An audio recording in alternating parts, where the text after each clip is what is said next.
बहुत दूर होते चले गए। एक ने एक नाम से ईश्वर का घर बनाया तो दूसरे फिरके ने ईश्वर का दूसरा घर अपनी इच्छा से बनवा दिया। फिर वे एक दूसरे द्वारा बनाया हुआ ईश्वर का घर गिराने पर तैयार हो गए तथा संसार के भीतर द्वेष की आग लग गई। अब परम पिता परमात्मा ने सभी मुक्त जीव एकत्र किए और इनमें से एक नानक को संसार में भेजा ताकि द्वेषाग्नि को शांत किया जाए। नानक को आज्ञा हुई, जाओ अंधेरे संसार में सत्य का सूर्य चढ़ाओ तथा गुमराहों को सुपथ पर चलाओ। जो सत्य मार्ग पर चलेगा वही पार होगा। मनुष्य की बनाई हुई जात उसके दरबार में कोई विशेषता नहीं रखती। एक ईश्वर के सिवा किसी दूसरे की पूजा कुफर है, अर्थात असत्य की पूजा है। एक ईश्वर का पुजारी पवित्र है। हे मियां जीवन, यहाँ तुम्हारी हुकूमत है, ताकत है, जो चाहो कर सकते हो, परंतु स्मरण रहे कि प्रत्येक घर में उस परमात्मा का निवास है और उसी की शक्ति प्रत्येक स्थान पर अपना प्रमुख स्थापन किए है। इस स्थान पर तुम्हारा आधिपत्य एक भ्रांति है तथा स्वप्न तुल्य है। यहाँ भाषा भी तुम्हारी है, वह भी स्वप्न समान है। हिंदू जनता तुमसे भयभीत रहती है। परमात्मा की आज्ञा है, धर्म ही मुझे प्यारा है। देग तेग स्वैव धर्म की ही चलेगी। संसार में सभी वस्तु बनती है, परंतु भाग्य के बिना उनका मिलना नहीं होता। ईर्षा अर्थात कामना इसका स्वभाव बढ़ना ही है। जो इसे बढ़ने से रोकता है वही शूर है। काम क्रोधादिक इस जीव के अत्यंत शत्रु हैं जो इसको नाश करते हैं। हे जीवन जी, बुराई का परिणाम बुरा है तथा भलाई का परिणाम भला है। उस प्रभु के दरबार में किसी भी लालच अथवा सिफारिश के लिए कोई स्थान नहीं है। तुम उस आदि पुरुष को अल्लाह कहते हो तथा हिंदुओं को माने हुए देवी देवता आदि उनके ऊपर आप लोगों ने मनुष्य शक्ति के प्रभाव से कर लगा रखा है। यह कीर्ति तुम्हारी इसी कलयुग में ही प्रचलित हुई। पूजा, बांग, मुसल्ला और जो नील रूप है यह बनवारी जी का है। वही आपके घर घर में रमा हुआ है। इस समय इस प्रदेश की चारों दिशाएं आपसे झुकती हैं, क्योंकि तुम्हारे हाथ में शक्ति उसी परमात्मा की देन है। तुम इस समय के राजा हो तथा जो हिंदू हैं वो आप लोगों की प्रजा के समान हैं। मैं नानक चारों कुंटों की यात्रा करके आ रहा हूँ। मैं तो चाहता हूँ कि वह परमात्मा मुझसे क्षण भर भी दूर ना हो। गुरु नानक देव जी के वचन सुनकर जीवन बहुत प्रभावित हुए और बोले, हे नानक, तुमने तो चारों पुस्तकों को पढ़ा है, हमने तो केवल एक ही को देखा है। तब गुरु जी कहने लगे, हे जीवन, फिर भी उस अपार का पारा किसी से पाया नहीं गया। पृथ्वी और आकाश, सारा संसार बाबा आदम का ही शरीर है। यह बिल्कुल सत्य है कि सारा ब्रह्मांड, आसमान, चांद, सूर्य आदिक सभी उसी विराट का तुरुष अंश है। उस आलम कबीर से सभी आलम शरीर उत्पन्न हुए हैं। तमाम सामाजिक वस्तु उसी के गुण गा रहे हैं। हिंदू मुसलमान उसी के हैं। मैं उसी की आज्ञा से यहाँ आया हूँ। आप लोग सभी ईश्वर के बनाए मानो। वैर विरोध मन से दूर करो। हराम हलाल का अनुभव यह सिखाता है कि मन मर्जी सदैव बुरी है। सत्य पुस्तकें कुछ और शिक्षा देती हैं तथा संसारी जीव कुछ और ही कर्तव्य करते हैं। ये इंसान, तुझे अपनी संभाल स्वयं करनी चाहिए तथा संसार का भ्रमण करके देख कि यहाँ क्या क्या तमाशे हो रहे हैं। प्रत्येक जीव शराचर की रक्षा कर।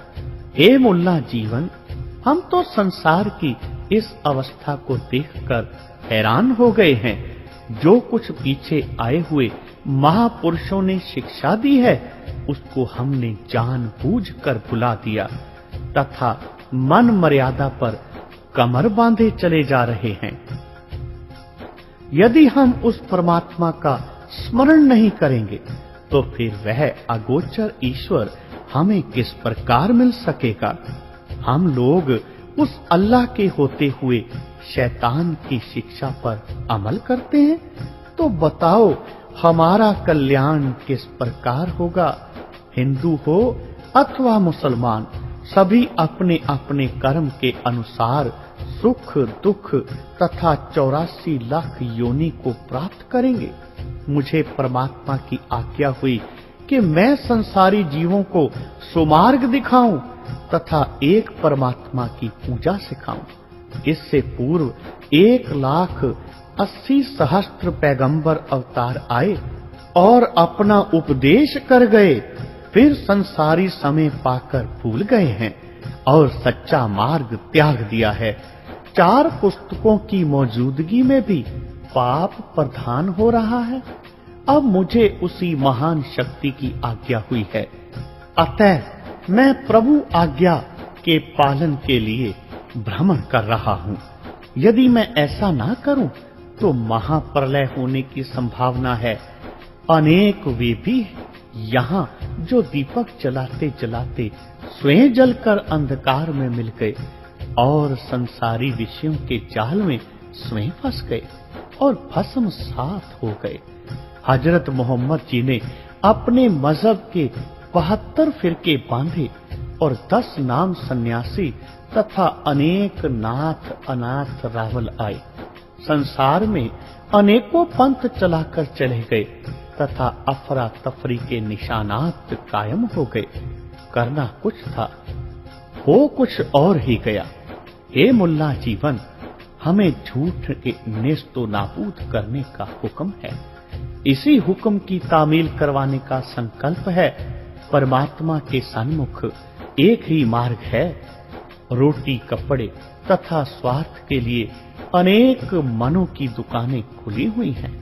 कहीं हिंदू की बहुत संख्या से हिंदू मर्यादा हुकूमत कर रही है, तो कहीं मुस्लिम बहुत संख्या से मुस्लिम पद्धति अपनाई जा रही है।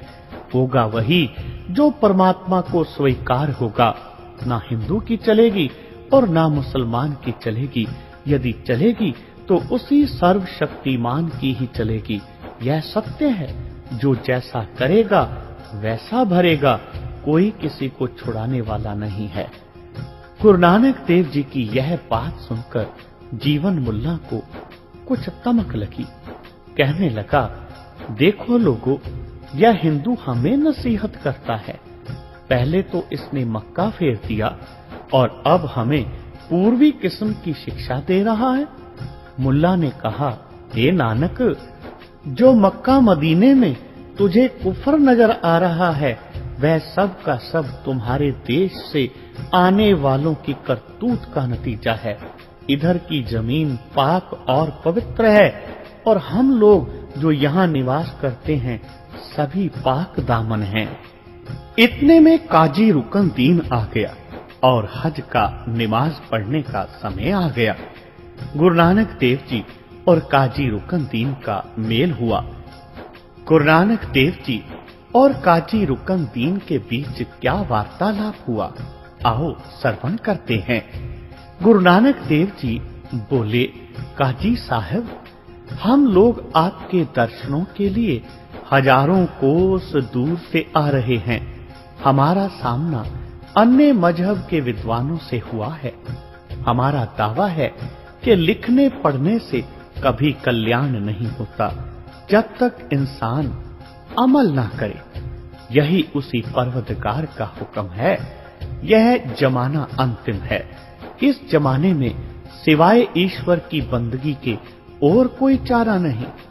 बंदगी और नेक अमल, यह दोनों चप्पू इंसान की नौका को पार लगाने वाले हैं। हमने आपके साथ एक दो बातें परमार्थ की करनी थी, सो ईश्वर ने समय दे दिया है। मक्का मदीना, गंगा जमुना, किसी भी स्थान पर नेकी और बंदगी काम आएगी, यह निश्चय किया हुआ मेरा मत है। यदि किसी पवित्र स्थान पर यह इंसान बुराई करे तो उसे बुराई का ही फल होगा। मुझे पूछा गया है कि तुम कौन हो? मैं हैरान हूं कि मैं उत्तर क्या दूं। बाबा, मैं इंसान हूं तथा उस परमात्मा की आज्ञा से आया हूं, उसी का होता हुआ उसी का रूप हूं। हिंदू मुसलमान तो यहाँ के बखेड़ों का नाम है। मैं पाक जात होता हुआ अपने निकट नापाक जी को क्यों जाने दूं? स्वतंत्र तथा लामहिमूद होता हूं, पराधीन और सीमाबद्ध क्यों बनने लगूं? अरबों का स्वामी लखपति क्यों बने? फिर मैं सर्वदेशी ईश्वर को मानने वाला उस परमात्मा को एक स्थान पर क्यों मानूं? मैं चाहता हूं कि हिंदू मुसलमान जो भी बंदगी करेगा तथा जो उसके हुक्म से कल्याण है, मनुष्य को उचित है कि उस परमात्मा को सर्वव्यापक जाने। उसके लिए कोई विशेष मद ना कल्पना करे तथा पीर, पैगंबर, अवतार, देवता सभी अपने अपने समय के हाकिम हैं। उनकी निंदा भी उचित नहीं, परंतु उस परमेश्वर की जात सर्वापरि है। पैसा आना, ध्रुवन्नी, चुवन्नी सब कुछ ना कुछ कार्य साधने में सामर्थ्य हैं, परंतु जिनके पास रुपया है उसे छोटे सिक्कों की आवश्यकता नहीं, क्योंकि सभी साधनों को सिद्ध करने वाला रुपया जब प्राप्त है तो उसी से सब काम हो सकते हैं। जो उस परमात्मा पर विश्वास नहीं करते वही दोजक नरक में जाएंगे, भले ही वह ब्राह्मण हो चाहे सैयद हो। बोलो जी पाई जी, वाहे गुरु, वाहे गुरु, वाहे गुरु।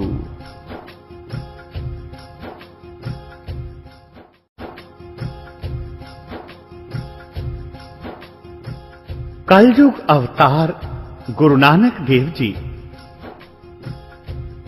तकरीबन 1 वर्ष मक्के में रहे।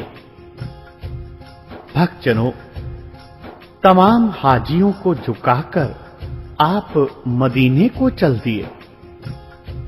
जो हाजी लोग मक्के की जियारत के मार्ग में गुरुजी को मिले थे, वे जब मक्का में पहुंचे तब श्री गुरु नानक देव जी को मक्के में उपदेश करते देखकर हैरान हो गए। मक्के के हाजियों ने कहा कि गुरु नानक 1 वर्ष से यहाँ मक्का में ही तशरीफ रखते हैं। उन हाजियों ने कहा कि हमें इस बात की हैरानी है कि मार्ग में नानक देव हमारे साथ थे, यह इतनी जल्दी यहाँ किस प्रकार पहुंच गए? मक्के के हाजी कहने लगे, भाई, यह नानक खुदा का ही रूप है।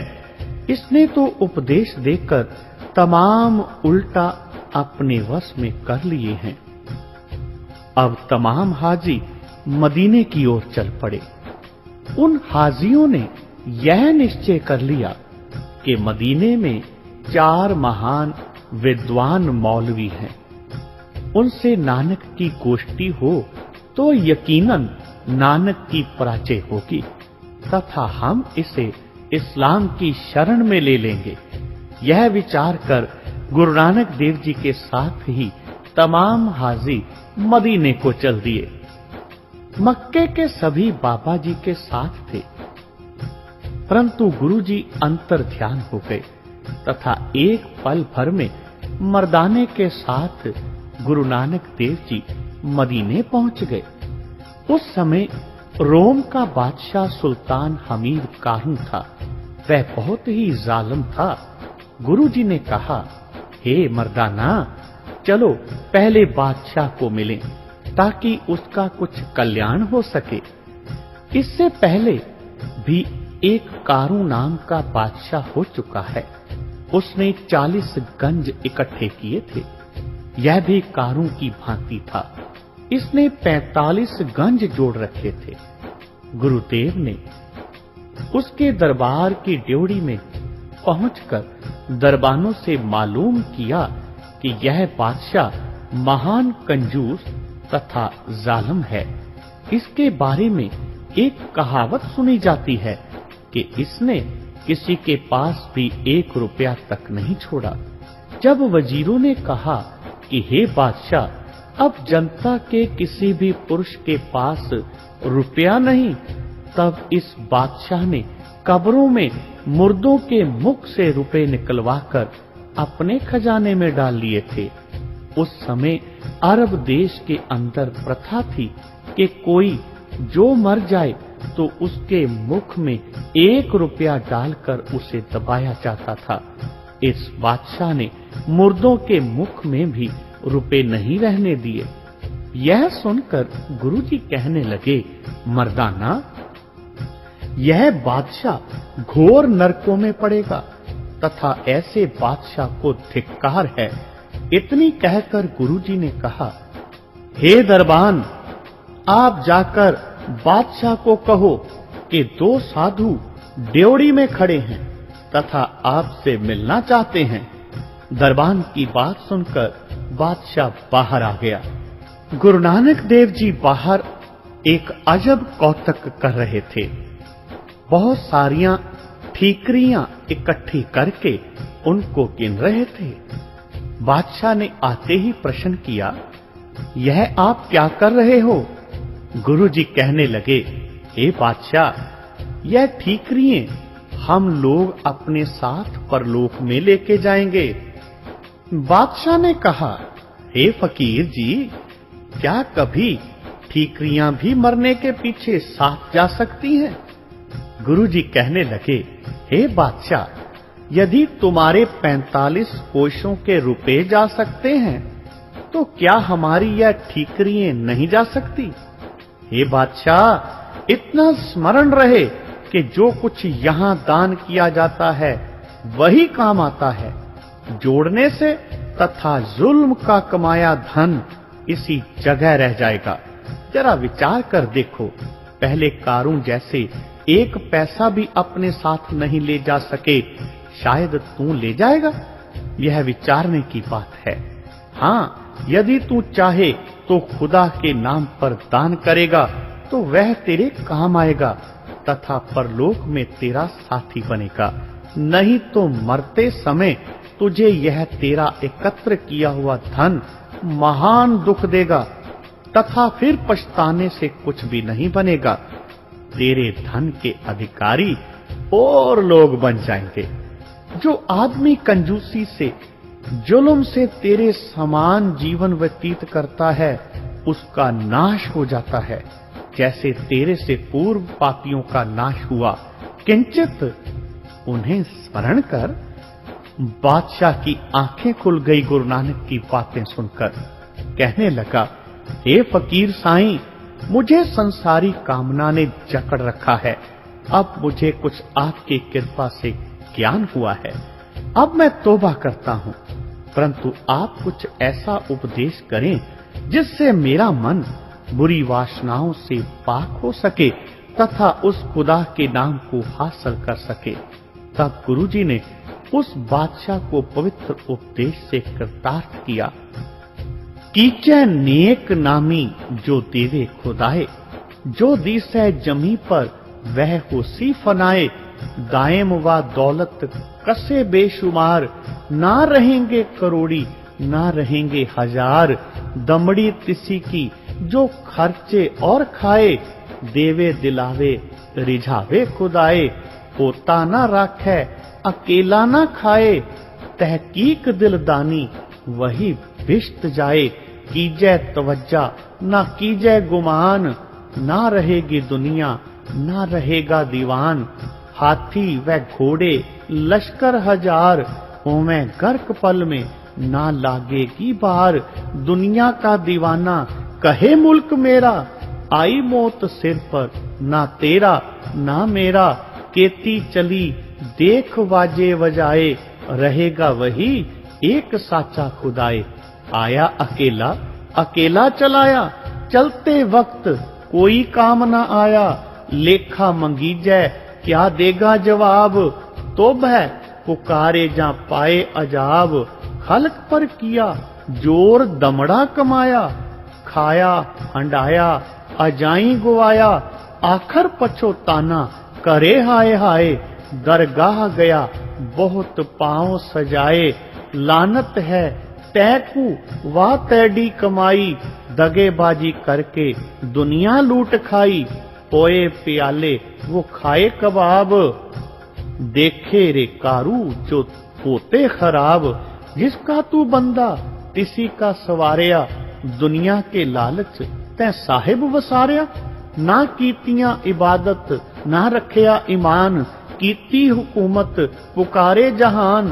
अंदर महल के बैठो तू जाए, हरमा से खेले खुशबोई हवाए। पूछे ना बूझे कि बाहर क्या होए, हरामी गरीबों की मारे बिगोए। वसदी उजाड़े तो फिर ना बसाए, कूके पुकारें कि दाद ना पाए। करड़ी लख जोड़ी करे बेशुमार, कई किसान बपड़े मरीवें हजार। हाकम कहावें अदालत ना होए, दुनिया का दीवाना फिरे मस्त लोए। लूट मुल्क सारा पहरे खर्च खाए, दोजक की आतश मारेगी जलाए। ना कीचे हिर्स देख दुनिया के दीवाने, हमेश ना रहेगी तू ऐसी ना जाने। उठाते सफा किसको लागे ना बार, तब किसकी है दुनिया किसके हैं कारबार। ना कीचा हिर्स बहुत दुनिया के यार, चंद रोज चलने किछ पकड़ करार। शर्मिंदा न होवे किछ नेकी कमाए, लानत का जामा तू पहरे ना जाए। गफलत करोगे तो खाओगे मार, बेटी व बेटा को लाएगा ना सार। तोबा करो बहुत कीजे ना जोर, दोजक की आतश जलावेगी गोर। मसायक पैगंबर केते शाह खाम, ना दिसै जिमी पर तिन्हों के निशान। उड़ते कबूतर जानवर की छांव, केते खाक हुए ना पूछे को नाव। 40 गंज जोड़े ना रखिया ईमान, आखिर वक्त कारू हुआ परेशान। नदानी एह दुनिया व फानी मुकाम, तू खुद चश्म बीनी एह चलना जहान। हर वक्त बंदे तू खिदमत संभार, मस्ती व गफलत में पाची ना हार। तोबा ना कीतियां करदियां गुनाह, नानक इस आलम से तेरी पनाह। नानक इस आलम से तेरी पनाह। जब श्री गुरु नानक देव जी ने यह उपदेश दिया तो सुल्तान हमीद कारूं हैरान हो गया और मन के किवाड़ खुल गए तथा रोने लगा और कहने लगा कि हाय हमारा क्या हाल होगा। हे अल्लाह, हम लोग आज तक गफलत की नींद में सो रहे थे तथा हमें परलोक का कोई भी भय नहीं था, क्योंकि हम अज्ञानी थे। हे गुरु नानक, आपके इस पवित्र उपदेश ने हमारी आंखें खोल दी तथा हम भयभीत हो रहे हैं। अब आप हमें कुछ आज्ञा करें। तब गुरु नानक देव जी ने मुस्कुराकर फरमाया, हे बादशाह, बातों से कोई कार्य नहीं होता जब तक उसे कार्य रूप में ना किया जाए। जब तक परमात्मा के स्मरण तथा संसार में भले काम ना किए जाएं, तब तक इस इंसान का कोई काम भी पूर्ण नहीं होता। वह संसार का स्वामी उस पर कभी भी कृपा नहीं करता। संसार की मित्रता किसी काम नहीं आती। उस ईश्वर के साथ किया हुआ प्रेम ही काम आता है। जब तक यह इंसान प्याले में गर्क है, जब तक इसे दुनिया की कामना सताती रहती है, तब तक यह गुमराह ही रहता है। और जो गुमराह है उसके लिए दोजख की आग बुला रही है और वह जरूर ही उसमें जलेगा। यह सुनकर बादशाह ने कहा, ए पीर नानक, उस पाक जात से मोहब्बत करने का क्या ढंग है। तब गुरु जी ने वचन उच्चारे। राग तिलंग महला पहला। दोस्ती यारो दोस्ती सिर पर जाने, हुक्म पछाणे शाह का चले खसम के पाणे।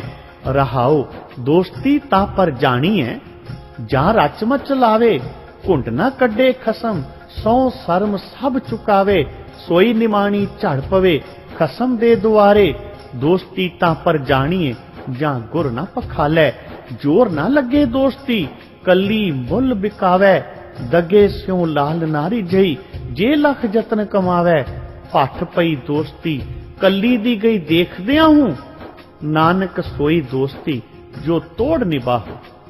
यह शब्द सुनकर बादशाह गुरु नानक देव जी के पवित्र चरणों पर गिर पड़ा और कहने लगा, अब आप जैसे हुक्म करेंगे वही मेरी ओर से किया जाएगा।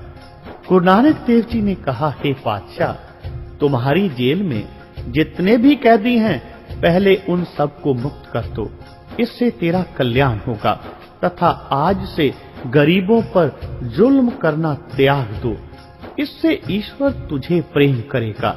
सुल्तान ने गुरु जी की आज्ञा, वचन तथा कर्म से मानी और ईश्वर पूजन में लग गया। लंगर जारी कर दिए, प्रत्येक स्थान पर दान होने लगा। खजाने जो एकत्र किए थे, सबका दरवाजा खोला गया। तमाम अरब देशों में गुरु जी की कृपा से आनंद छा गया। गुरु जी ने कहा, हे सुल्तान, जो ईश्वर का हो जाता है उसकी मदद ईश्वर खुद करता है। गुरु जी ने कहा, सुल्तान, अब ईश्वर तेरे पर सदैव प्रसन्न रहेगा तथा तुम्हारी कृपा देखकर हम लोग भी तुझे आशीर्वाद देंगे, जिससे सोने पर सुहागा के तुल्य चमक उत्पन्न होगी, अर्थात बहिष्ठ में वह सुख प्राप्त होंगे जो सुख परमात्मा के प्यारों को प्राप्त होते हैं। इसके पश्चात हाजी लोग भी मदीने में आ पहुंचे।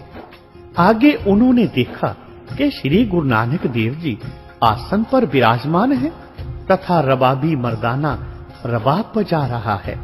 वे सब देखकर हैरान हो गए तथा पूछने लगे, यह फकीर तथा पीर नानक यहाँ कब से आया है?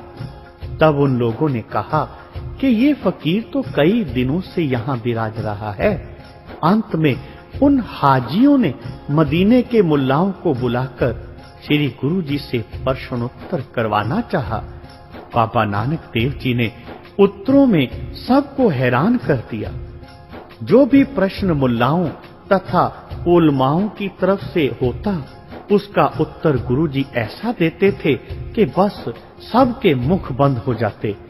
अंत में उन लोगों ने यह जान लिया और मान लिया कि नानक एक पहुंचा हुआ फकीर ही नहीं, अपितु यह स्वयं अल्लाह की पवित्र ज्योति है, जो नर तन धार कर संसार के कल्याण के लिए इस भूमि पर प्रकट हुई है।